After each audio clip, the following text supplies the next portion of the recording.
Hey, welcome back. So far, we've had a deep investigation of sine of x and cosine of x. We've talked about their periodic harmonic nature of those sinusoidal functions. We've talked about key points and the transformations of those functions. And while arguably sine of x and cosine of x are the most important graphical representations of the trig functions that you need to understand, we need to talk about the other four trig functions. Importantly though, if we really understand the graphs of sine and cosine, we can use those to generate the graphs of two of our other trig functions. Specifically, with secant of x and cosecant of x, we can use these reciprocal identities to generate the graphs from our understanding of sine and cosine. So first of all, we know that the secant of x is 1 over the cosine of x, and we also know that the cosecant is the reciprocal of sine. And throughout trigonometry, these reciprocal identities are really important. But what I really want to emphasize throughout this video is that you don't need to memorize the graphs of secant and cosecant separately from the sine and cosine. In fact, every time I generate a sketch of either secant or cosecant, whether it's a transformation or not, I use my understanding of sine and cosine. All right, to model how I find the graphs of secant and cosecant, let's first relook at cosine and the sine. The first important points to identify are where cosine and sine are 0.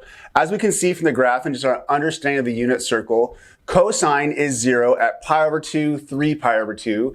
In fact, cosine, without any transformations, is 0 at any odd multiple of pi over 2. And for sine, we have zeros at 0, pi, and 2 pi on the first period. And in fact, sine is 0 at any multiple of pi. The reason it's important to identify where cosine and sine are 0 are because of this identity of 1 over the cosine. Whenever we output a 0 for cosine or sine respectively, these secant and cosecant functions will have vertical asymptotes. These asymptotes mean a few important things. First of all, our function can never pass through those. Those are domain restrictions. Our functions can't cross a vertical asymptote.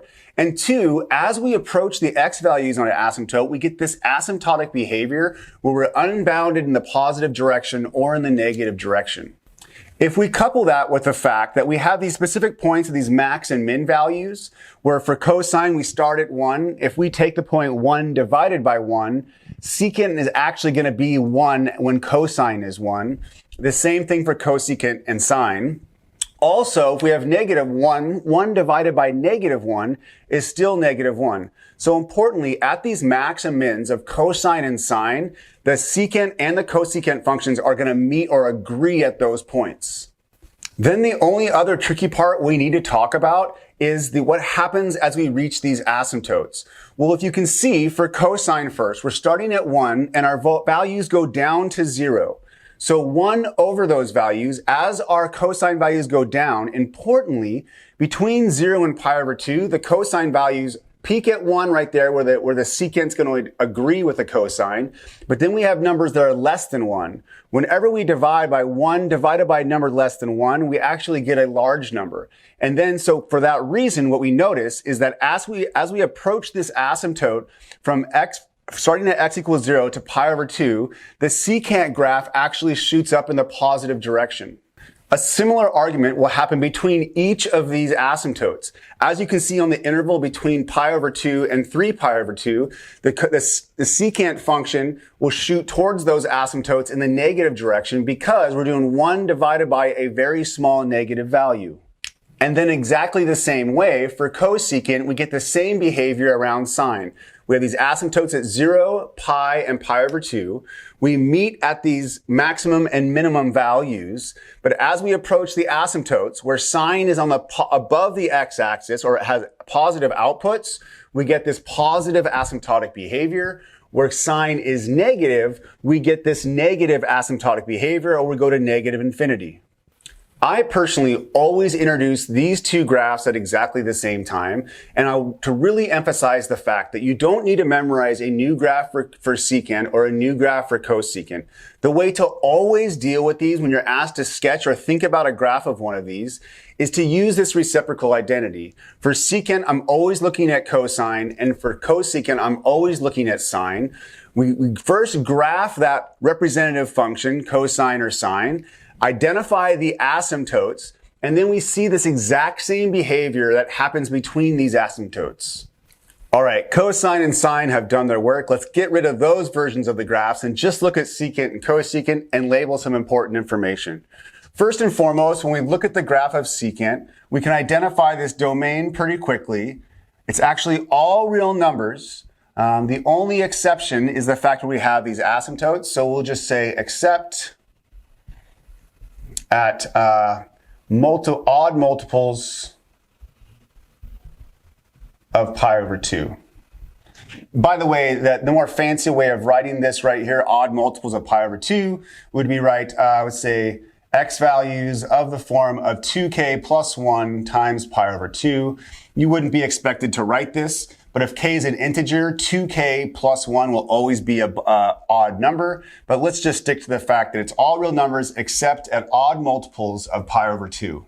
And the range is pretty easy to identify. We have the range is all real numbers really, except for this gap between -1 and 1, where we cut out the cosine function. So we go from -infinity to -1, and then from 1 to infinity. And then the last thing I want to emphasize is the period of this secant function. And importantly, because we base this secant off of the cosine function, obviously it's going to have exactly the same period. So we say the period for secant, which again, the period, graphically speaking, is the interval through which you get one of the patterns that you could multiply or you could duplicate over and over. But in this case, the period of secant is exactly the same as the period of cosine, which is 2 pi. And then the same conversation for cosecant is almost identical to this conversation. The domain is a little bit different because of where we get the zeros. The domain in this case is again all real numbers except multiples in this case of pi. So pi, 2 pi, 3 pi, negative pi. The range is exactly the same as we can see right here. We go from -infinity to -1. And then 1 to infinity. And the period, again, cosecant will have the same period off of sine because they're based off each other. And so this was, again, 2 pi. Again, the main thing to take away from this demonstration is first understanding the general look of these two functions. Secant and cosecant are very similar for the same reason that sine and cosine are very similar. But importantly, when you go to sketch graphs of these, as I'll do in a second with an example, I don't look directly at secant. What I'm going to do is use my understanding of cosine or sine, sketch that graph, and then I can easily draw in the asymptotes, and knowing the asymptotic behavior of secant and cosecant, I can sketch those graphs quickly. Okay, so let's now do an example of graphing a secant function with some transformations. And again, the important cell to you for me is I'm actually not even going to sketch the secant and then transform it. What I'm going to do all of my transformations to is the cosine function and then represent the secant on top of that. So the cosine will be like my template for this graph. Specifically, what I'm going to do is I'm going to graph the function -3 cosine, and instead of writing it as x over 2, just to make it easier for my brain, I'm going to write this as 1/2 x. Then identifying these transformations, I know that out here, this is a vertical flip. This 3 right here is a vertical stretch. Oh, I should write flip right here. This is a vertical stretch. By the way, this means that the cosine function has an amplitude of the absolute value of this -3, or it has an amplitude of 3. So we'll just go from 3 down to -3 along the y-axis. This 1/2 right here represents a horizontal stretch. So this is a horizontal stretch. And again, it's a stretch because it's a value between 0 and 1. And it's a horizontal stretch by 2, or 1 over 1/2, which is 2. And often for me, I'll take this horizontal stretch information and actually just calculate the period. I think this is a really useful way for sketching the sine and cosine functions. So I can use this equation right here that the period is 2 pi divided by that b value right there. If I take 2 pi and I divide it by a half, that's exactly the same thing as taking 2 pi and multiplying it by 2. So I get a period of 4 pi.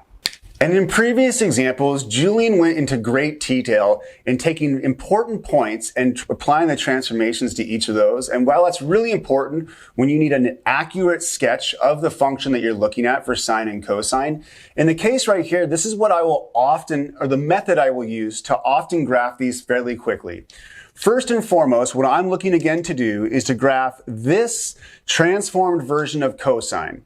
Importantly, in this case, I don't have any shifts I need to worry about. So what I'm going to do when I sketch this graph is first, I'm not going to label my axes at all from the y-axis or the x-axis. And the only transformation I'm going to take into consideration right now is this vertical flip right here. Because cosine would naturally start up here at its maximum and then halfway through the period reach its minimum and then go back to its maximum value. But since I have a vertical flip, I'm going to start at my minimum value, reach my peak of my maximum value halfway through my period, and then end at my minimum again because of that vertical flip. So I'm going to sketch in this. And again, I'm not worrying about this vertical or horizontal stretch when I do this. And you'll see how I take care of that in 1 second. But I start down here, and then I'm going to reach 0 there, and then at the halfway point of my period, I'm going to reach my maximum, back down to 0, and then back down to my minimum value.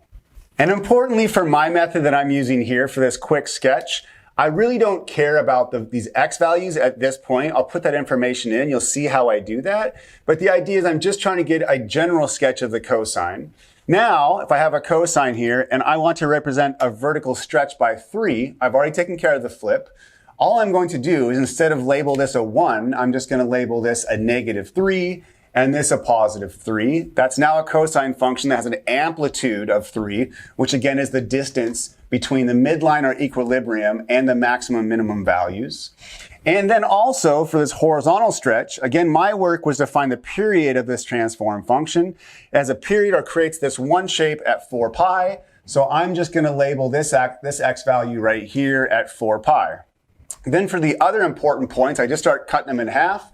If that's 4 pi, this is 2 pi right here, which means this 0 is halfway in between those points right there at 3 pi. And this other 0 right here is at pi. And again, that's a sketch of this cosine function that's been transformed that I'm going to be using as the guide for my secant function.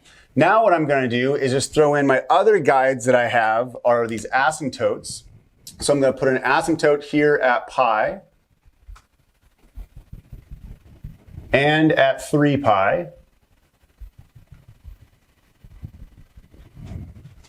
Then, when I go to graph my secant function here, which was my main goal, I'm just using these guides. First and foremost, secant and cosine both agree at these maximum and minimum values.